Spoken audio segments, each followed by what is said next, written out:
Good morning, good afternoon, good evening, depending on your location. Please join in the struggle to liberate our people from the contraption by liking and sharing our videos. Let me give you the update for today.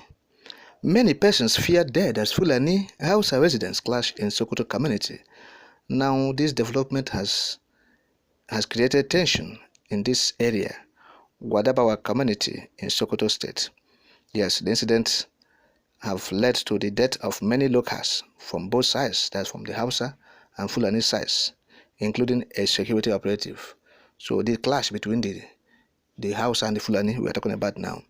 Several people have been reported dead after a conflict, involving these two ethnic nationalities. Okay, a local official told the Voice of America, Hausa, in an interview on Saturday that people in the area were living in fear, as the conflict even claimed the life of a soldier. That's the statement. He continued, "They are afraid of reprisal attacks from the Fulani bandits." A survivor who spoke to journalists stated that Fulani attacked his relation with knives. In his words, "The Fulani attacked my relation with knives, but he has spiritual powers that will not allow sharp objects to pierce his skin. So they intensified the attack on him and succeeded in hacking his head off his body." Similarly, a Fulani man who survived the violent communal clash narrated his ordeal. According to him, I quote, "I was shot at twice, but I survived. I begged them not to kill me, but they shot at me." And so this is what is happening in Sokoto state.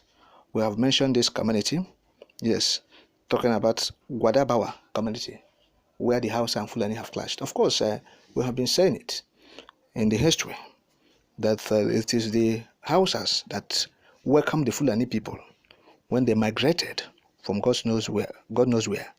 Okay? So when they came, the Hausas welcomed them. But like the usual Fulani man, they usurped the powers of the Hausa traditional chiefs and now install their own emirs. And today, if you go to Hausa land, you talk about emirs. Originally, you don't see emirs in Hausa land. That is it. But the Fulani brought the issue of emir. They brought about emir. And so they tried to subjugate the Fulani, the Hausas. And so today, the Hausa seems to have been conquered by these Fulani migrants.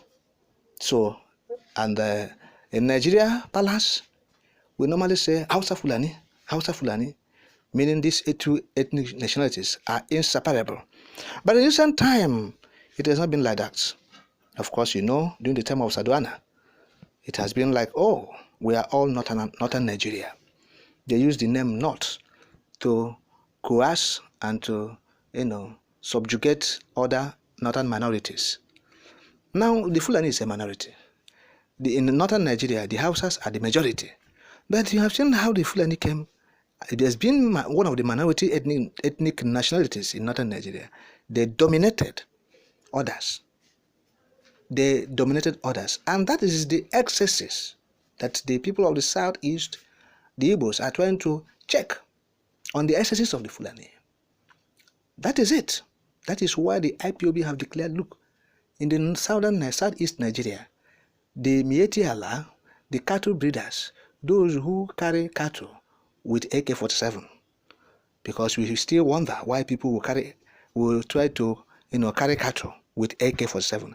Are you trying to shoot the cattle or what? Normals carry stick, not AK-47. But here in Nigeria, the normals are carrying AK-47, AK-49. And so government said they should be carrying it to defend themselves against who? So they are the attackers. And so in this case, the Hausas and the Fulani have clashed. Yes, it shows that the Hausas, they are beginning to open their eyes. They are beginning to see what is happening to them. Okay, that northern, hegemony is under question now. There's a big question mark there. It's been interrogated, the northern hegemony. So that is it. So the clash shows that these two ethnic nationalities that has been ab initio, almost inextricably interwoven, they are now dispersing gradually. There is a level of this unbundling, And it's a good omen for the Hausas. You know, this is a clash. Of course, people were reported dead. We don't wish it, but it's a good omen that Hausas are trying to separate themselves from the Fulanis.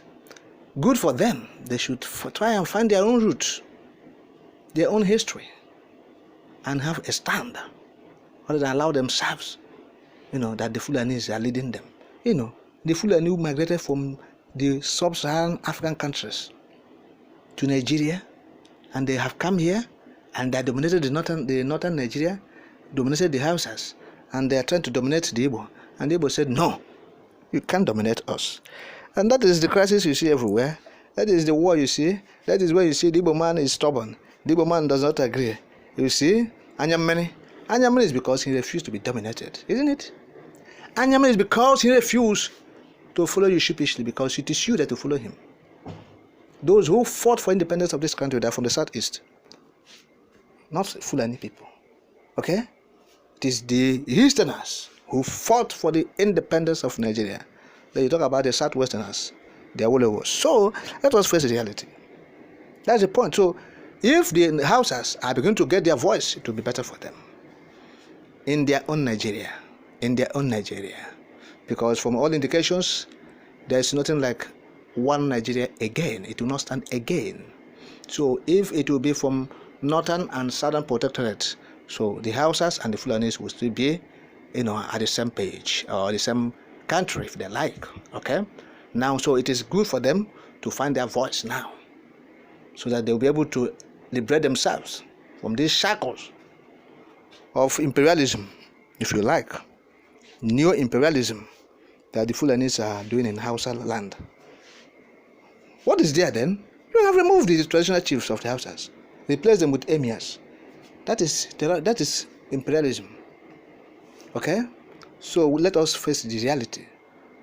The Igbo man stood his ground and said no to that conquest. That conquest of Ottoman and Fodio, no to it. We can't accept it. Even in the modern world, you are bringing it in form of Fulani herdsmen. They have ravaged these north central states, like we have mentioned before, of Benue, of Nasarawa, of Niger, of Plateau, of Kogi, and Kwara. So they have ravaged that place. They are about taking over. But the thieves are putting on strong resistance. The Domas are putting on strong resistance, but not without many casualties. That's been recorded since 2015 up until this moment, when the attacks become so ferocious and pronounced. All right? So that is it. Hausas beginning to find their feet, find their voice. Good omen for them. Yes, that's the message.